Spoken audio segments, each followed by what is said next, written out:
Hi friends, it is I, host Eric, standing here in beautiful Arcadia, California, with the following disclaimer on the upcoming ISFP INFJ video. The disclaimer contains two parts. Number one part is, if you're happy in your relationship, obviously don't let me tell you what to do, okay? If you're unhappy in your relationship, obviously don't let me tell you what to do, just leave. Talking with famous people. Hey guys, me and Rachel are here at the Whippet store. We're going to buy some Whippets. Before we do, I want to share with you a quick heuristic. Dominant slot, how you be. 2, how you do. 3, how you win. 4, how you lose. 5, why you win. 6, why you lose. 7, when you be. 8, when you do. Pretty righteous, huh? Try as you might, you just can't hide. So for whatever reason, I put these slot values in this order, and I'm not exactly sure why, but I think it's because it's the order in which I think about them in terms of importance of validating a relationship between two parties. And the way this table works is it'll show you the slot, the value that's accordingly afforded to the slot, and then how that plays out for each of the two parties in relationship to the other. So for the ISFP, in their third slot, which is NI, they will have no problem with the INFJ challenging their frame. In other words, the INFJ is never going to say, NI doesn't matter, NI is not a relevant factor. Of course, the INFJ is going to always say, yeah, if you got a good idea, good clarity on something, I validate it. In contrast, it doesn't work the other way around. So the INFJ will have their frame challenged. Their TI in the third slot, the ISFP is going to expect each party to maintain their own TI, and the INFJ is going to expect to be able to communicate on it. All right, so then let's look at the fifth slot, pass-fail of others. ISFP will respect INFJ with FE second, because that's FE is their fifth slot function. They validate others with it. Whereas the INFJ won't respect the ISFP because of the NE seventh, or polar in the ISFP, which means they don't have any good original ideas that keep the INFJ entertained. In the first slot, or dominant, that's an intrinsic value, which means for something to be worth your attention at all, it's got to at least allow you to use that function somewhat. And it's the case that for ISFP, that they recognize the value of the function that represents the dominant nature of the INFJ, whereas the INFJ countervalues the ISFP's dominant nature, which is FI. In the fourth slot, we have a delegated value. So basically, we receive a boost in it. The ISFP will not receive a boost in terms of the TE afforded by the INFJ, whose TE is worse at polar, whereas the INFJ will receive a boost from the second slot SC of the ISFP. In the second slot, which is what you call operational value, it's more than just a regular instrumental value, but it's not an absolute value. The ISFP is dealing in the same currency that the INFJ already has in their wallet. And the SC is front stack for both of them. In contrast, with the INFJ, FE second slot is different currency. It's back slot for the ISFP. And if we look at the sixth slot, countervalued, this means that the sixth slot of the ISFP will annoy the INFJ, and the sixth slot of the INFJ will not annoy the ISFP, because the sixth slot of the INFJ is FI. That resonates with their dominant nature, the ISFP's dominant nature. The sixth slot of the ISFP is SI. That's privacy business for INFJ. They think, my SI is my privacy business, basically.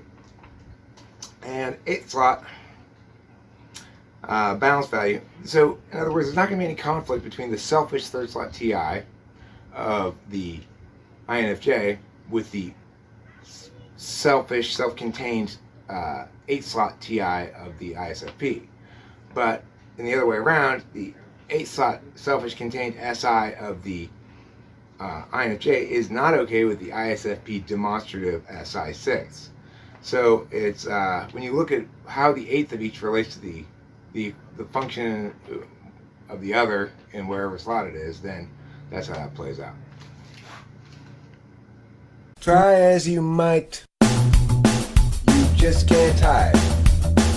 The third table is the easiest to understand. Okay, I tried to convert all that stuff I just said into natural language. So this is basically a benefactor-beneficiary relationship I'm describing here. And you can replace ISFP and INFJ here on the column heads with any benefactor-beneficiary pair, and the answers would be the same.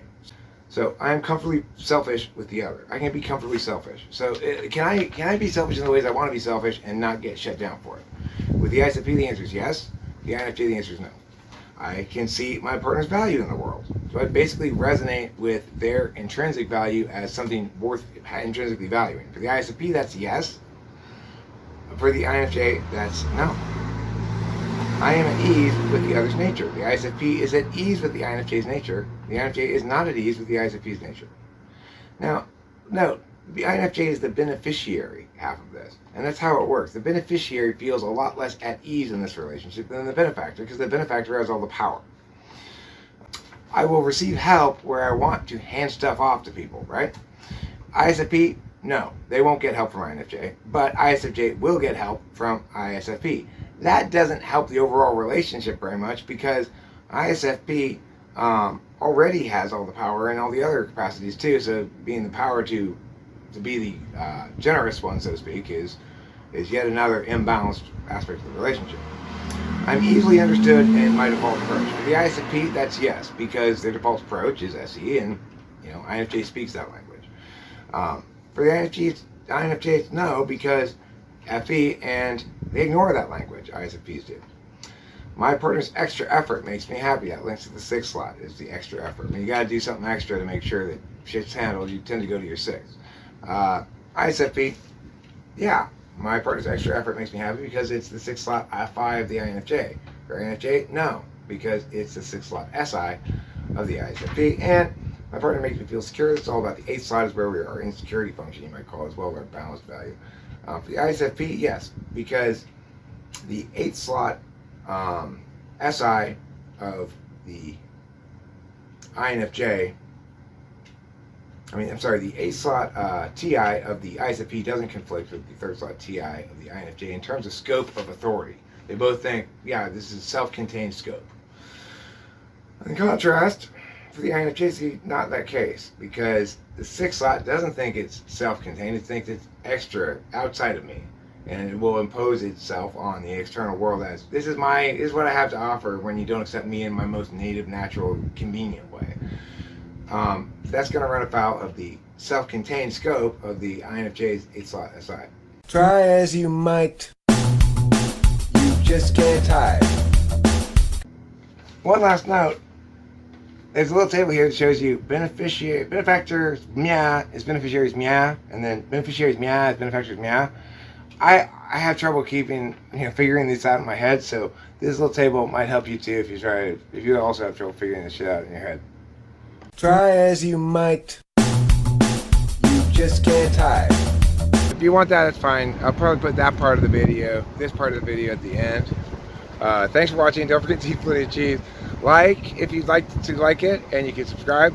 And if you really want to go crazy, you can hire me to type you a video, face-to-face conference, $100, 1 hour. I take PayPal.